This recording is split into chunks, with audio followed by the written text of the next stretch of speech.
大家好，上期鐵腳為子 Q 又係中得一條，咁派菜咧就唔即係即係應該講和和果果啊，係真係嘅，和嗰個當我本金，咁冇資格燒炮仗。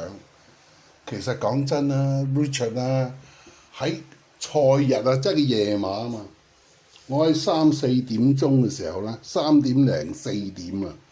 我已經聞到陣除啦，最多中得一條嘅咋，因為匹東方福寶啦就好奇怪啊！佢啲飛咧審下，即係嗰個即係我有一種好不祥嘅預兆啊！因為佢落飛啊，普通人講即係嗰啲古惑飛啊，我就高興喎、你落古惑飛。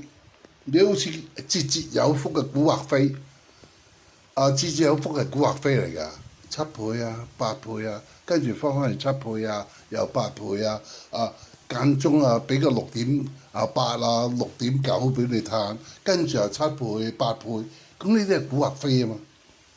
但係東方福寶嗰啲唔係啊，係直去㗎，即係。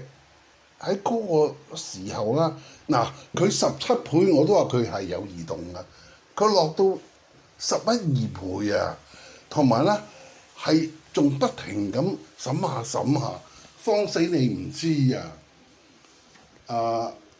俾足夠時間去發覺、去發現佢落緊飛，亦都俾足夠嘅時間俾你去考慮，俾我考慮。亦有足夠嘅時間俾我去落注喎，咁着數，真係心都寒埋啦。咁好彩，我喺開跑之前，大概有半個鐘度啦，我就知道我就發覺古惑飛咧就係節節有福。咁所以咧，我咧就修補咗，唔係買陰陽飛啊。而係我依然係銀兩豪客，節節有福。我係單 Q 啊，即係我飛咗匹東方福寶，咁點解買呢條單 Q 咧？單連贏，咁要同啲老友交代噶嘛，應酬啊嘛，應酬老友，咁僥倖一牙汗啊，咁又係咯，即係圍內燒炮仗咯，街外冇份咯咁樣。好啦，講翻聽日嘅馬，聽日11場馬，咁好多場泥地喎。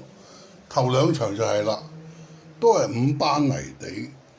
頭場就1800米5班，第2場咧就係1200米。咁Richard今一次咧真飛貼士咧就係準備又係鐵腳為子 Q， 鐵腳為子 Q。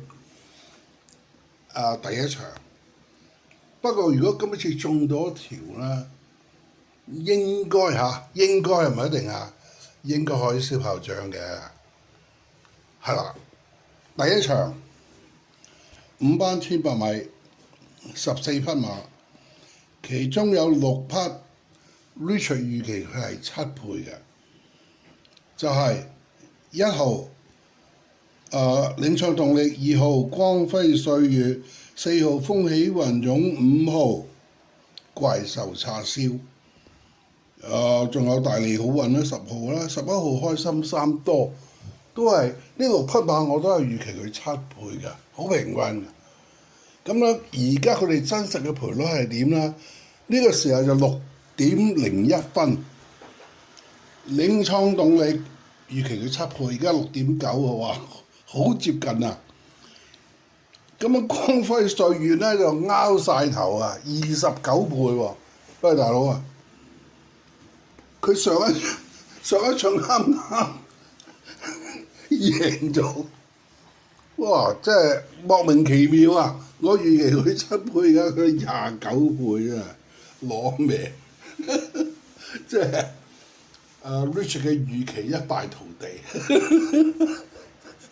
真係好笑，好啦，唔講佢啦，光輝歲月。咁咧4號風起雲湧咧就5.9喎，熱咗少少。5號貴獸叉燒就7.7，差唔多啦。咁咧10號大利好運咧，咪就係大熱門啦，4.4，位置都係大熱門1.8。而開心3多咧就冷咗，冷得都幾緊要，潘頓喎。咁咧，而家佢係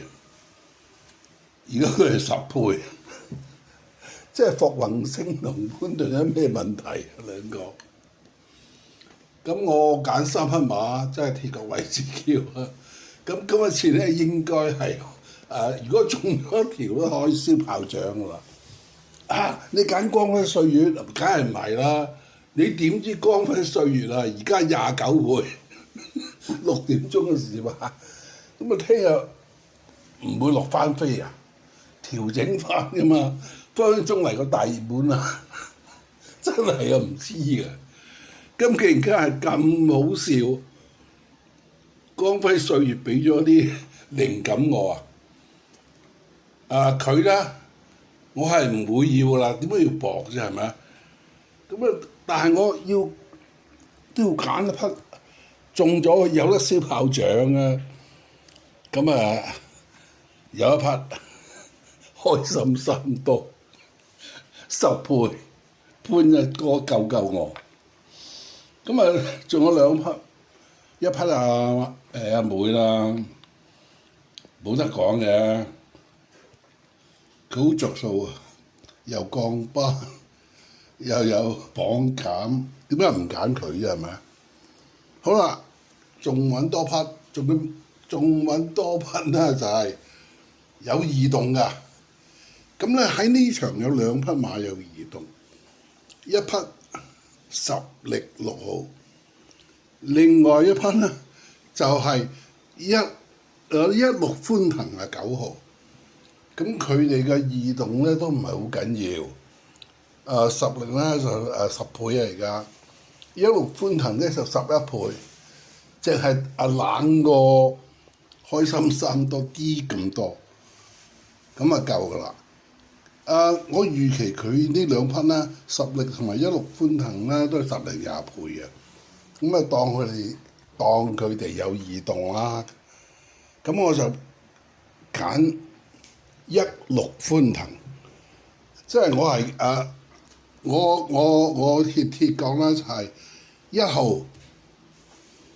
9號同11號。OK， 多謝晒，祝大家好運。